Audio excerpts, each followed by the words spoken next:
Well, good evening, everybody. It's my pleasure to be here. And before starting my speech, I would like to thank the organizers of this amazing event for organizing it, for inviting us all.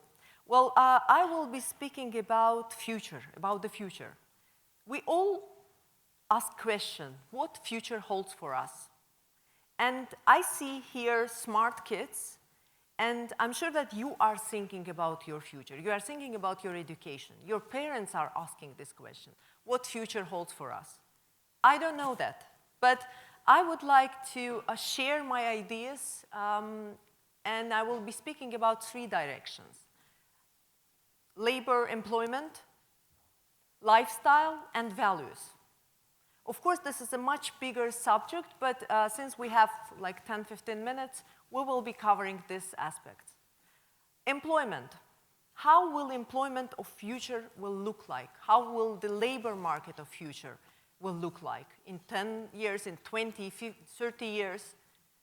Nobody knows that, actually. Nobody will tell you the answer to this question. I will speak about my experience. When I was your age, dear teenagers, we had basically a simple choice. Now I understand that it was a simple choice because we had 3 directions.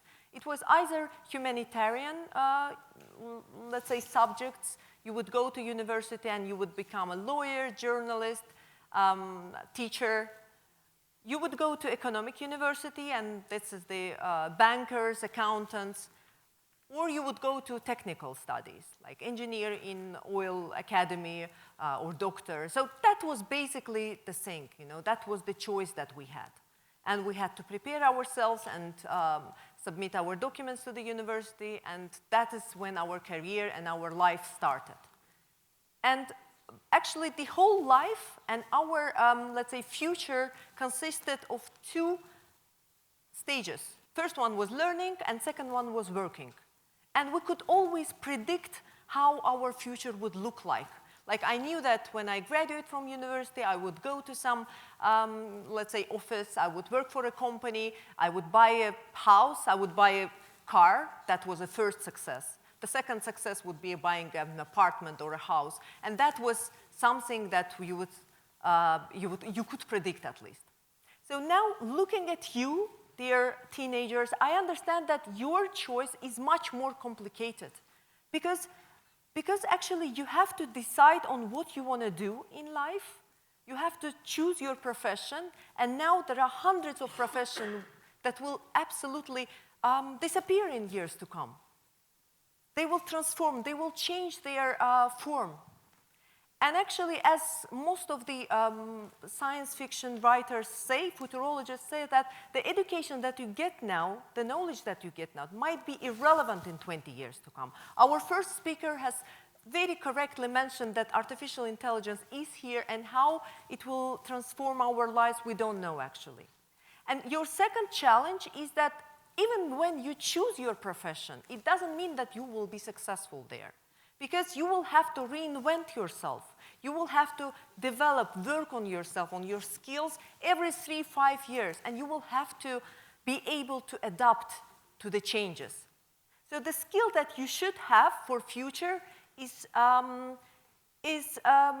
flexibility, I would say. Yes, the change and the speed of changes is so high that you will have to learn to adapt, to understand what are the trends, where is the labor market is going, what is dying, what is emerging. And this is something that you have to do now. You have to do your research.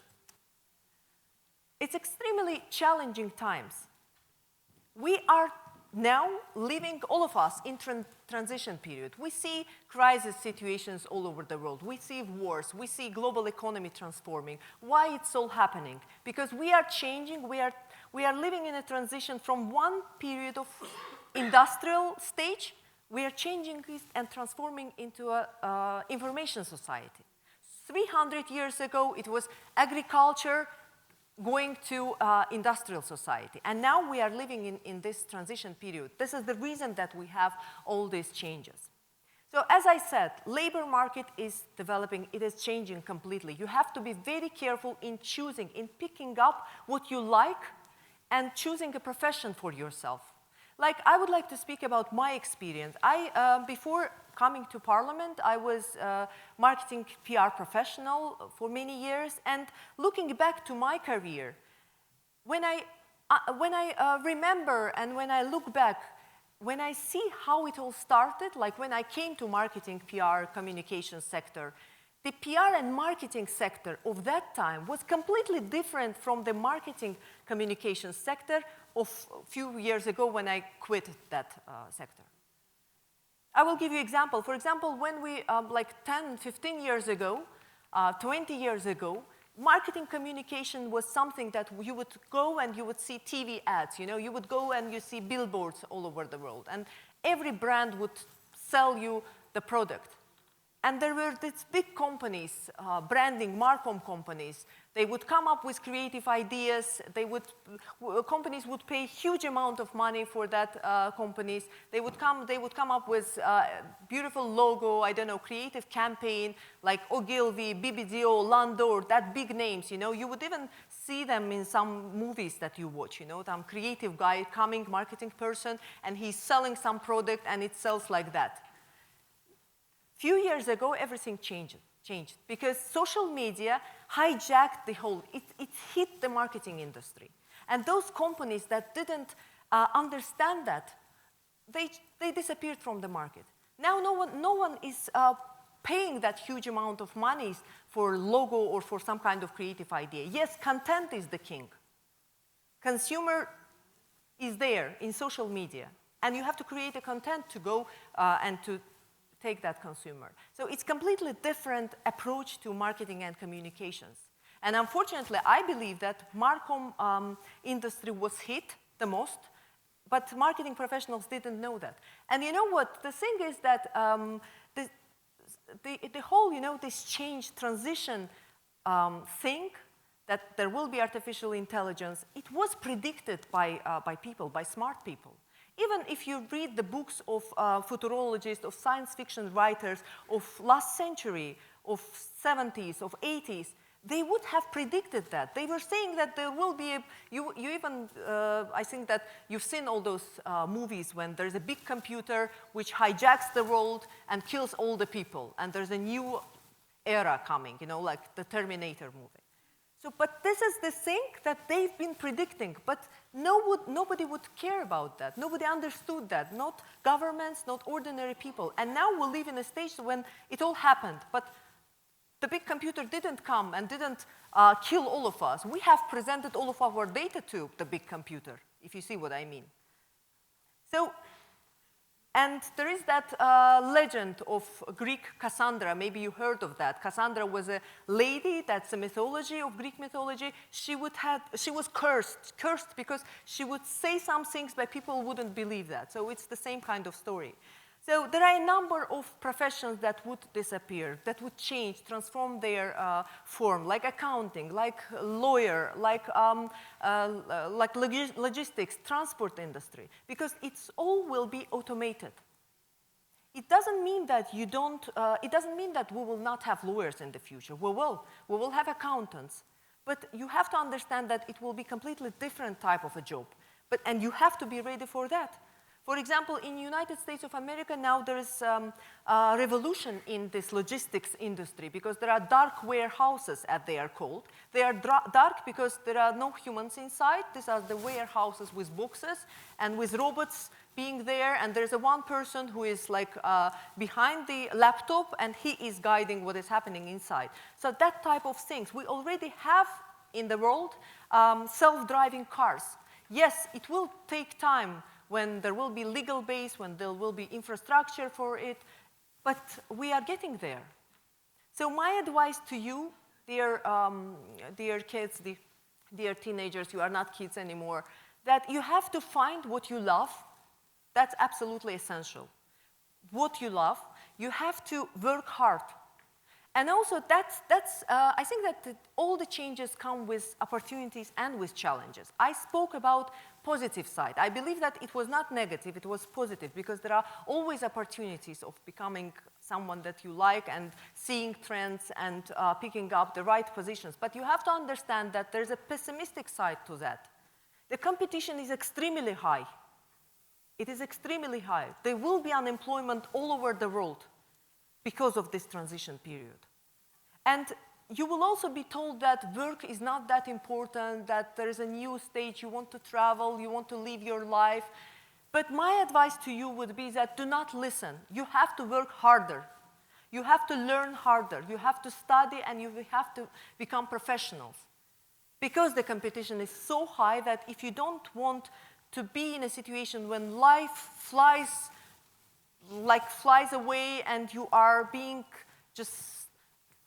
left with nothing, then you have to work harder. Employment is one thing, but your lifestyle will also be changing. The lifestyle is changing already. Like, as I said, in my time, the success thing was working in one office from 9 to 6, then buying a car, then buying a house, buying some, I don't know, luxury stuff. That was something that would kind of be a success. In your time, it's different. You can be extremely successful. You can travel around. You don't have to settle in one place. On the other hand, you can stay here in Baku and you work for global companies which are located in United States, in UK, in all over the world, in Italy, in Japan. So you have all the opportunities to do that. And this is a lifestyle that will change, but you have to be extremely cautious to pick up a right moment and in the right time. But there is one extremely worrying trend that I want to mention here, because most of you will be studying in universities here or abroad. Since it's the British College, maybe you will be traveling to the West. But there is a very worrying trend that I see in the Western countries. This is legalization of drugs. It's extremely worrying, because pharma companies have their own agenda. They are selling their product, and they are prescribing some kind of antidepressants to even younger generation. And this conversation is going on in many countries. I see that, and I'm extremely worried about that. Drugs are evil. You have to remember that. They are killing people. They are killing souls and bodies. So this is something that should be extremely clear for us. You have to be healthy and happy. And the third one is values. Dear friends, you will be traveling a lot. You will be changing your life. You will be seeing lots of people and lots of locations, and you will be meeting many people. But there are some kind of traditions and values and morality, I would say, that would be there with you. Morality is not something eternal. It's just the reflection of how your society works. It's not a religious thing. It shouldn't be a religious thing. But on the other hand, there are certain traditions, like family is something that you should try to preserve. Because in the trends that we see in the world, we see the propaganda of let's say, flexibility in selecting your lifestyle, in being child-free, or being, I don't know, single, or being with someone. So it's up to you to decide. But just remember that family is a good thing to have. And you have to find that protection in the people that you love and who are next to you. So traditions is something that you have to preserve, I believe, and you have to build your future. So, dear friends, I think that you will have extremely challenging and interesting future ahead of you. All the things that I said, even the most pessimistic ones, are bringing still extremely interesting period of life, which we cannot predict how it will look like, but you can. So my advice to you would be to do your research. Do not expect it from someone else. Do your research. Study, work hard, take care of your health, and be happy.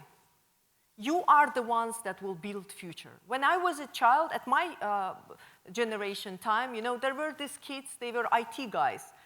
For us, they were kind of little bit boring nerds. But now they rule the world. Yes, they do. So that's why IT will have lots of other different emerging industries. And like medicine will have different, lots of other let's say, stages. So you have to pick what you love. This is the first thing, and work hard and be happy and healthy. Thank you, and I wish you all good luck. Thank you.